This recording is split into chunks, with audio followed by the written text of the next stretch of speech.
Ronnie and I'm about to guide you on an extraordinary journey.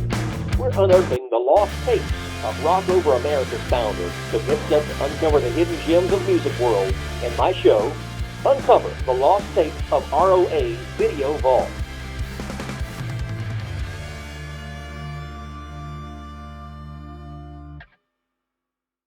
Who is the voice of rock? Artist Glenn Hughes. He is known by fans as the voice of rock due to his soulful and wide-ranging singing voice. Hailing from Cannock, Staffordshire, England, Glenn Hughes was born the 21st of August 1951. He owns the title The Voice of Rock thanks to his distinctive vocals. His stints with bands like Trapeze and Deep Purple have greatly marked music. Let's explore the life and career of this extraordinary musician. Every rock star has a beginning, and for Glenn Hughes it all started in the west of England. Born in 1951, Hughes was influenced by the rhythms of rock and roll. His parents introduced him to Elvis Presley and Little Richard. At 17, he joined Finders Keepers and formed Trapeze. And so the foundation was set for a young musician who would later shake the world of rock and roll. The years were 1969 and 1973, a new voice echoing in the world of rock. Hughes initiated his rock legacy with Trapeze, followed by Deep Purple, championing with his vocals and bass prowess. His talent impacted deeply. Hughes had made his mark, but his journey was just beginning. By the mid-1980s, Hughes had become a household name in the rock genre, and a new opportunity presented itself.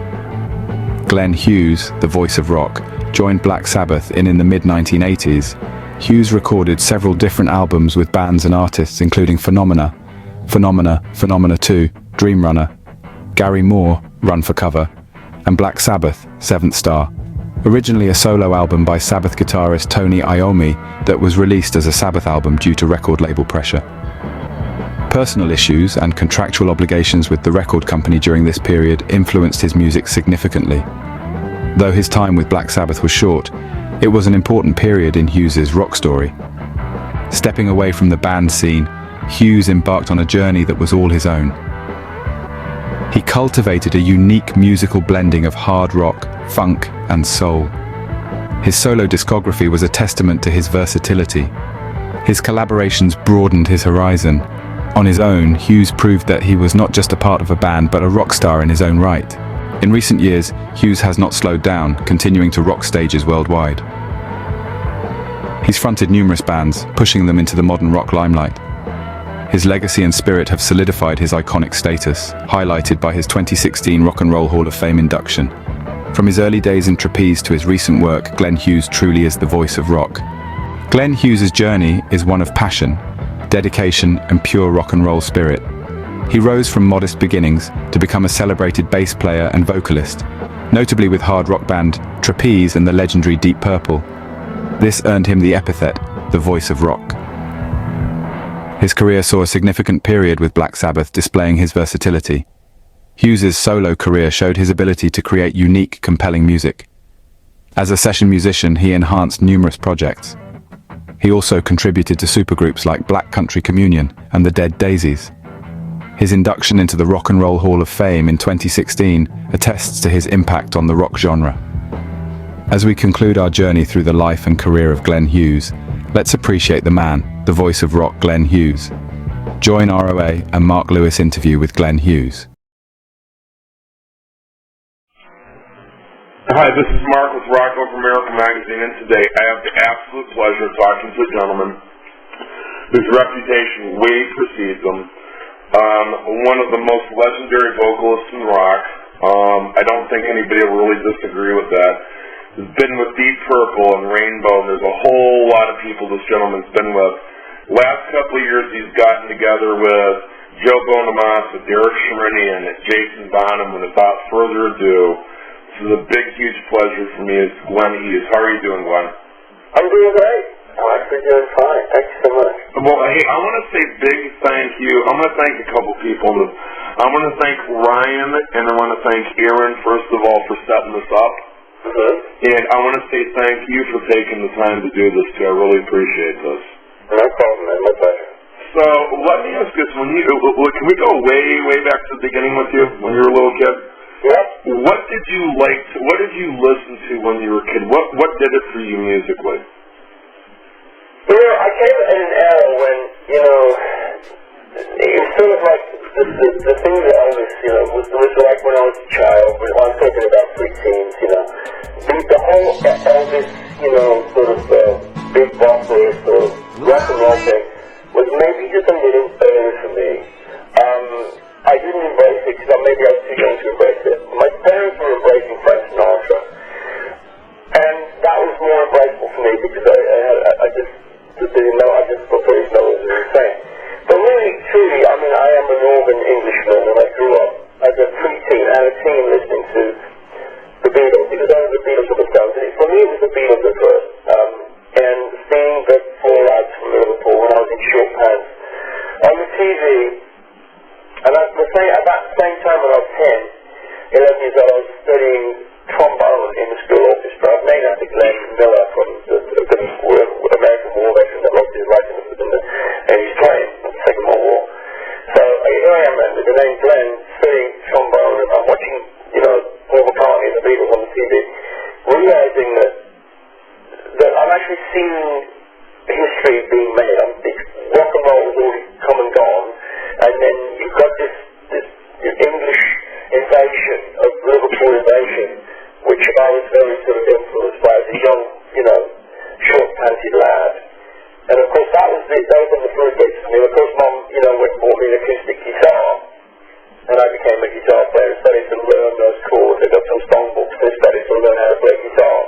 I mean, tutored guy that helped me tutor them for the instrument, learn my trade, and that's how it started.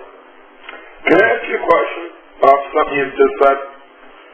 You said it was the Beatles or the Stones. I know a lot of people over here were like, oh, this is both cool. Different directions, both cool. Because I know the Beatles are more based off when they started off like Chuck Berry and that, and the Stones are more blues. Why did you embrace the Beatles more than the Stones? I'll tell you why. I'll tell you for fashion reasons. Just from, you know, Cardiff Street. I think it was the Stones that, you know, especially with Mick going through his hair a little bit. That intrigued me. I wasn't particularly interested in the Beatles from the 6 to the 5, but it was the haunting melodies of, I think they were only 10 or 11, and to hear the songs from those first two albums, the Beatles, Ronnie doing all the great songs that we know, not just the cover songs, I'm talking McCartney, Lennon songs. It really struck, like, if you ask a 10 or 11-year-old today what their influences are, I wouldn't even know, because it'd be like so many diverse interests. For me, as a Northern English guy at Liverpool at school, I was intrigued. All the way up until Sgt. Pepper's Magical Mystery Tour, all the amazing melodies and lyrics and harmonies and textures that the Beatles did for me in order for me to become a musician. And just the harmony and the way the light and shade in the music. This is before rock music as we know it. Before all the Kiss came along, it was the Beatles. And I've always been a huge fan of haunting melodies. And when you think of the great melodies that Paul McCartney and John Lennon wrote, I mean, they are the Beethovens of our time. Okay. And let me ask this, is that what made you want to do this, or was there like getting to see them? What was the one thing that made you actually want to start a career as a musician? What's that thing that brings back with you? I remember now, I lived in the Staffordshire, in the Black Country, as people know, that's the name of my band, and that's where I lived as a young lad.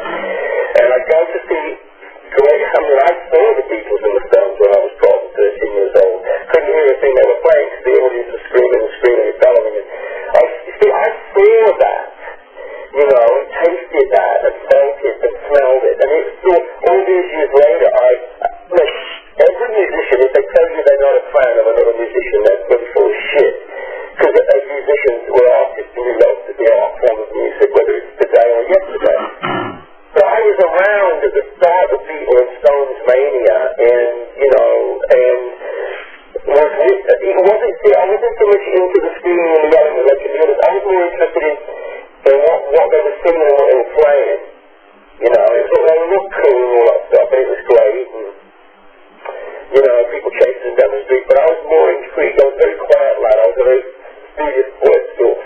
more interested in the chords they were playing. How can I play that myself? And where did you get his guitar from?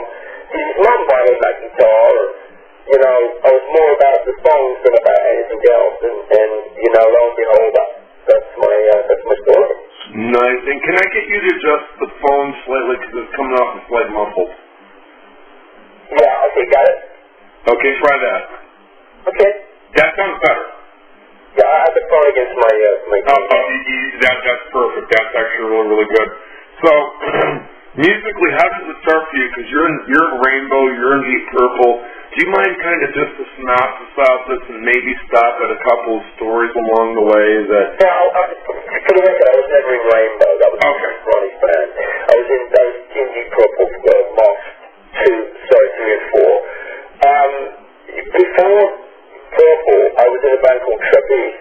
Right. I was signed to the Moody Blues label Threshold in 1970. The Moody Blues came to America in 1970 in December and did 14 or 15 shows in 16 or 17 days, and with some Carnegie Hall all over the Forum in Los Angeles, and they took Trapeze, my band, with them, and I was only 18. And my first... I think anybody growing up in the UK as a musician, America was the hallowed ground. And any American musician that grew up in America wanted London to be the hallowed ground. So, for me, I was seeing my early unit called Guide Side, which is raining. So, for me, I mean, everybody knows I joined Deep Purple, but for the old people that listen to this, or people that are younger that want to know my history, I was in this band called Trapeze, a very hallowed band. John Bonham used to come and play with us a lot. Oh, they were amazing. I was friends in the music industry, and before I joined Deep Purple, Trapeze were actually headlining 5,000 feet a night. We were doing really, really well. Oh, I mean, Glenn, I've heard some of the old stuff. It was amazing. Thank you. And when I meet somebody at a concert, or somebody at a restaurant or at the street, or in Long Island in the shop somewhere, they come to me and they say the keyword, the buzzword today is Trapeze. When you mention that you're a Trapeze fan, or you know about my band Trapeze, you see, that's before all the drinking and the birds and the drugs and the blow, and before all the shenanigans, and that's before Trapeze. I mean, that's the roots of my soul in rock music are my first band, which was Trapeze when I was 17. And I think everybody knows that an artist, whether it's a dancer or a painter or a musician or an actor, learns their trade, and they have sort of everything they put under their belt before they're 24. They've already sort of molded themselves into who they are. And the formative years for me would have been Trapeze. And let me apologize about the Rainbow thing. I don't know. I've had I just came off of a really, really rough period in the magazine and being sick. I don't know how I got that in there, so I apologize about that. I've never been confident in Rainbow before, so it was fun. I was just in Rainbow for a few minutes, which was interesting. Yeah, hey, there we go. Hey, we got you in the new band, right? How about that? So anyway, just to kind of take us from here, and then anything else like Deep? What are a couple of the moments maybe you never got to share that you really, really have always stuck out in your mind from Deep Purple, that you just, these stories that you go, oh, that was just such a wonderful thing. Well, you got to remember, Mark, is that in 1973 to 1976, when I was touring the world with Deep Purple, and you're probably younger than I am, you know that if you read books or you look at video clips, that back then, in that hallowed time between 70 and 76, there will never in history in music, popular music, be that grandiose scale of over the topness. I'm not talking about lasers and dancing dolly birds on stage. I'm talking about guys in bell bottoms, before tattoos with no drum risers, playing 4 or 5 minute songs or long jamming songs. It really wasn't about anything but organic music. And thousands, hundreds of thousands, we played to millions of people. We played to 200,000 people a night sometimes. And it was like, and that moment in time, as you know, your parents have probably told you, that was the golden era of rock and roll. Well, I'm 45. I remember, I was listening to, I actually wrote a column called The Power of Music, talking about what was the first thing you ever remember hearing. And just before I delved into, Chuck Berry and Little Richard at like 8 years old. I started listening to all that. I remember hearing Bob speak. Like I said earlier in the interview, you know, rock and roll was sort of played in my house very little because my parents were into it, you know. Not saying they were like swear or anything. I mean, you know, they were more into Frank Sinatra and stuff like that. I never got the Elvis thing. You know, I was never fun. He was mad about Elvis. But it's you know, every kid or every artist you interview is going to have their own. Because, you know, you'd be surprised at the heavy metal musicians that I know who are love, you know, Black American sort of standard classic songs. Oh, absolutely. Like I was going to say, I remember as a little kid, you know, 9, 10 years old, listening to Frank Marine and Mahogany Rush. Yeah, you know, I mean, you would not believe some of my friends that some of these big, hairy dudes or like, you know, fans of Cool in the Gang or, you know, the Ohio Players or Beach Boys or, you know, you can't hide your influences. What I've never done to my friends, I've never hidden them from what my purpose was musically. I could have gone on to do a lot more things if I had just been corporate, my love, or done things the way corporate people would want to be. I've never bowed to the mighty dollar. I've never been one to do things for money. You know, I've never done that. I never will do that. I do things that make me sleep good at night. No, I know, but that I know about like the organic thing was different because I remember listening to, you know, like Pat Benatar and the Tubes and a whole bunch of Bob Seger and, you know, all that. It was just different. It wasn't about the flash. It was about the music. Really was, and I'm really proud to become from that era, and I've carried that through to this era now, whatever you want to call this era, and it's like, you know, I've gone, well, of course we've got so much ground to talk on before we get to that country, but I've gone through so much in my life to end up where I started, really, so that's the beauty of all this. Well, I appreciate you taking some time on this because like I've got to interview a lot of different people I've just been thrilled with, going back to even Marshall Later from Bill Haley's Comments. And God bless him, he's just wonderful. And I've been very, very blessed, and it's crossed the spectrum from the newest bands to the most, I mean, going back to Marshall, that's the most classic thing. You get that at the beginning of it.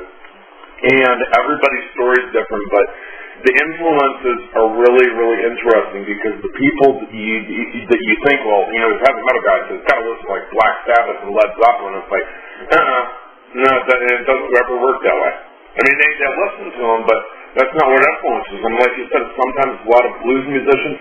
Sometimes it's like country. I've even had metal guys listen to country when they were kids and classical a lot of times. I'm telling you, man. You know, and the amount of country artists that I meet that are big fans of my music, I want some of the new and some of the old. I mean, I'm like, oh my God, are you serious? I get emails from some, you know, country artists and get raving about some of the new work stuff, and I'm going, bloody hell. I mean, something's going on here, so something's happening again. I really think a true musician, a true artist, I open the doors to every genre of the arts. You know what I think it is, Glenn? I think it just proves that music is the commonality between all people. It's like some of the gentleman, I can't remember the name of the guy that said this, but the gentleman once said there's only two types of music. There's good music and there's bad music. Well, it really is. I mean, and remember now, there's always going to be somebody that reads an article or listens to an interview that is offended by. What I won't do in an interview, I will not talk about the people that I don't listen to, or you know, a certain genre of music, whatever, it may not appeal to me, but I will never diss that music because, you know, as you well know today with all the internet and the blogging and everybody gets shot at now, you just have to like swallow and carry on. Oh, I agree. I'm going to ask you a couple different names of things and just whatever you want to spotlight on. Is that cool? Yeah. Gary Moore. Genius guitar player. And, you worked with him. What was that experience like? I think, I give him a booklet, that genius, and there's not, you won't hear that so many times from me today. Now, here's the common denominator between Joe and Gary. Joe will say this to you, and Gary would have probably said the same, that they were influenced by other people. Gary was very much influenced by Jeff Beck, and Joe was very much influenced by Eric Johnson, and Eric, and B.B. King, and all that kind of stuff. But they will tell you that. But Gary Moore, I played with every guitar player imaginable. You can imagine it. Everybody I played with. Sitting next to Gary Moore in the studio at my house or his house playing, late at night or in the studio, he was a ferocious player. His choice of notes, and he had no fear. He was the most, when he was on, he was the most on guitar player I've ever heard. And he was on most of the time. Phenomenal. Oh God, that wasn't a great period for me. I was not sober, but I wasn't getting drunk or high. It was a bad moment for me because I wasn't really sure about the music. The music was a little diluted to me. It was a little bit unfinished, and it wasn't a great moment in my life. Working with Tony Iommi. Oh, great, because, Tony and I are really great mates. The thing with Iommi is that, I went in with him on 3 albums, and Tony always gave me the keys to sing what I wanted to sing, but I always knew going in with him that I wanted to focus in on what was the great thing about Tony is that I wanted to use my voice in a manner that would work with his riffs, and Tony writes amazing riff songs, and I wanted to enhance my voice by using it in a style that would fit Tony's music, and I think we've done that really well. And then, I hear your children in the background there. Yeah, I got 5 dogs here, so they're all in the moment. Well, what type of dogs do you have? I've got 2 long-haired chihuahuas. I've got a chihuahua Pincer Beagle mix.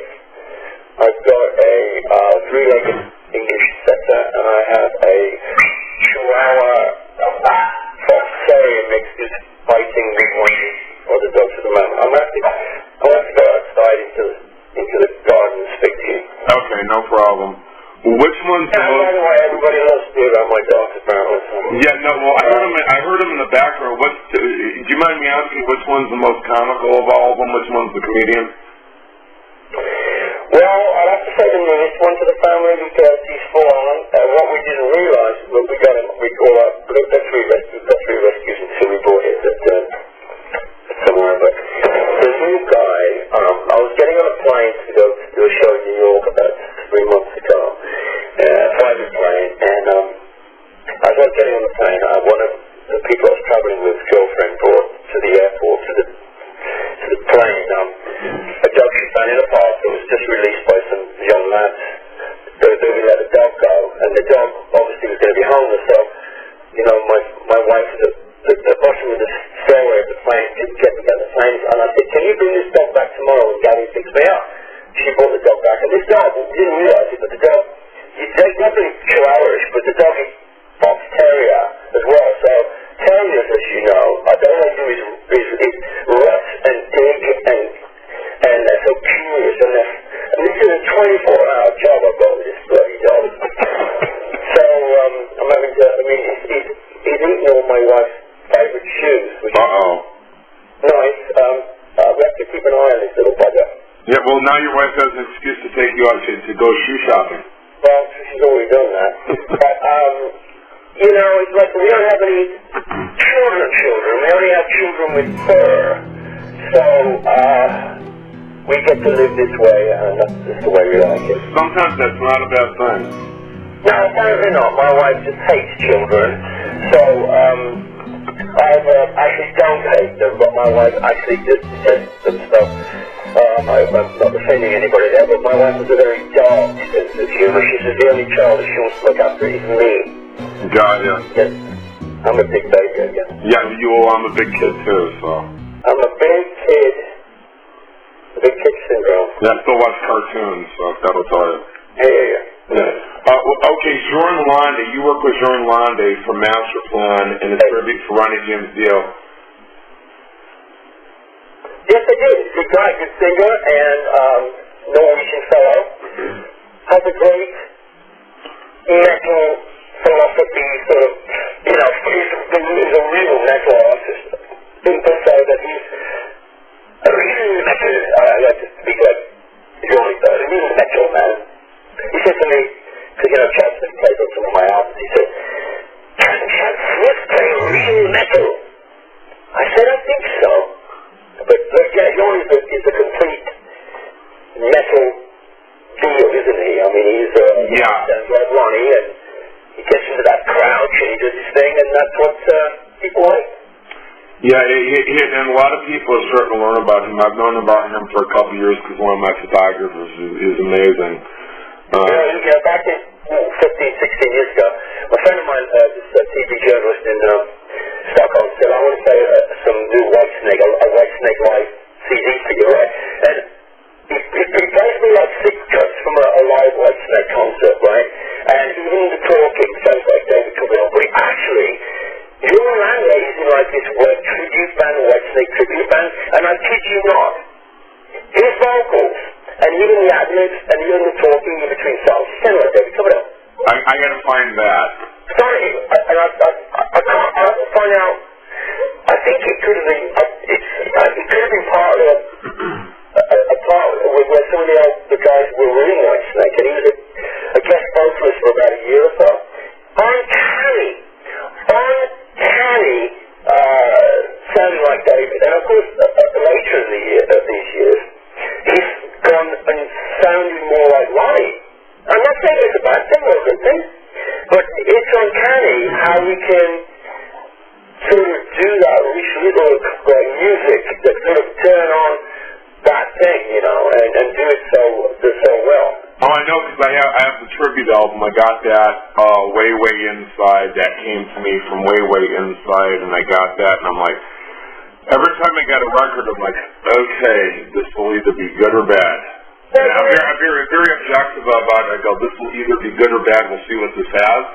And I'm sitting there, like when I first heard Frank Marino with my mouth hanging on the floor. Right, I love Frank. He's a good friend of mine. But the thing is with old John, is he said, what I want to do, this is a little bit of a friendly critique. What I would like to hear from John is when John Landy stand up. I mean, I'm not sure if I've ever heard his thing.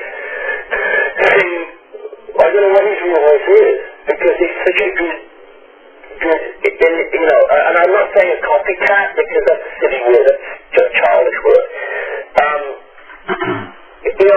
Can uncannily sound like David or Ronnie. Really, really well. And I'm sure there's a market for that. I'm sure if you want to go there. But I know that he works really hard, and he's got a really good voice, and I think if he found the right producer, we could hear a lot more from him. Yeah, I would say that probably there's a lot of truth to that. I can see that. In my line of business, I've been around a few years, you gotta have a producer to bring the out. I produced a lot of my own records for a long time, and it was a good thing or a bad thing. But when you're working with a producer that has a vision, they can certainly bring the best out of you. And most of us in the industry need producers. I mean, you don't see actors directing their own movies, do you? You just don't see it. It doesn't happen. Producers are very, very, and sometimes they don't work, sometimes they do. And now I'm going to let you promote something you released almost a year ago, Deep Purple and Beyond, Themes from Life of a Rockstar. Yeah, I mean, that book is the high-end version of that's the coffee table book on Truly, FORULI.co.uk. That's where you get that high-end coffee version, the table book of that. And the regular paperback version you can get from the Barnes & Noble or Amazon or anywhere else. It's called simply Glenn Hughes music from Deep Purple to Black Country Communion. It's done really, really well, and it's a book that took 5 years to write, Mark, simply because it took 3 years to get really honest, and it took 2 years to completely bear my ass or soul, any way you want to put it. people that know everything about me. Good, bad, or indifferent, ugly, shameful, ruling with the 7 deadly sins, as we all are. I didn't want to leave one stone unturned. I didn't want to have to face anybody and go, there's no lies and deceit here. Some things have been changed, names have been changed to protect the innocent. And some things I really couldn't talk about because I didn't want to get sued. There's something that could have been in the book that was a little, I could have, maybe when it posthumously, I think could have been the reason I'm gone. But there's many more stories in my life that may be added in a second book at some point. Do you remember us saying family business? That's what the family business thing entails. There's just some stuff that doesn't get talked about. Yes, because the fact of the matter is there are people out there, money-hungry people that want to sue. And what I want to do is I'm not a kiss and tell guy. I don't do things to get like a grandiose slap on the back or smoke more crack than Davy Crosby. It's not about that. My book is about what happens to a young lad that grew up in a blue-collar family, became very, rich and famous, and then his wheels fell off. And what happened when the wheels fell off? And all of a sudden, what happens when he has a life-changing experience that didn't happen 20 years ago, and what has happened ever since? Because a lot of people, Mark, never get to tell the story I've told. They end up either dead, or in Bellevue, or flipping burgers. Oh yeah, I know. I've done this for 7.5 years as a journalist. I've done this, kind of fell into it just by accident, or literally one night, talking to a friend of mine. And I've done the magazine going on 6 years, and I've got to talk to a lot of people. I've done well over just 100 interviews. What? And and people will say to me, they're still groupies, right? They're still doing coke, and I go, anybody that's left from 20 some odd years ago and longer, that's all gone basically, because because there's too many people who died along the way. I know people that have personally lost more friends you can stick at, just like you do, and it's either you change and you move on, or we're going to be visiting Headstone one day. It's called Grow or Go, and I'll tell you this for a fact. Let's talk the last 20 years since I've got my life back in order. I've changed stuff. Physically, I've changed so much. So when somebody's drinking a case of beer a day, of course they're going to be slightly overweight. But my skin color, everything's changed. I mean, the way I look, my appearance, and then my gait, the way I stand, the way I walk. When you're sort of alcoholic or you're a drug addict, but when you've got that, you can't even, not to even speak. I was, one, chromosome away from being completely, mentally insane. So over the course of these last 20 years, I've known people that haven't spoken to me, A, because they thought I was a cop, or B, because they thought I was going to tell them for being drug addicts, or even worse, like dealers. So I've walked through many minefields. I don't really have any regrets, really, because everybody I've really come across in my life that maybe we've had problems with, I've made my amends to them, or what have you. And there are a lot of people that I didn't speak to for years, and now we're friends again. It's like, some people just say, I've lost a lot of friends, Hey, Glenn, does this make sense? I've looked at my own life and things. I've shared stuff from my own life with people, and they go, do you kind of wish you could go back and do it over? And the thing I say is this, I wish I didn't have to go through some of the stuff I did, but I wouldn't change anything I went through, because that made me who I am. I know that. I'm going to have to do this. I'm going to stop you now, because my dogs are outside and they're going to get bitten. So you may have to edit this out. Can you speak to this when I get the doctor? Come on, in! In, Casey, in! In! In! No, in! In, come on! Hang on. Okay, no problem. Okay, I'll get this started walking now. Come on! In a second, mate. I gotta find... No problem. No problem at all. Do this, because it seems foreign. No problem. One of my dogs actually not be nice to one of these dogs, so I can't have them. Let me stop right here.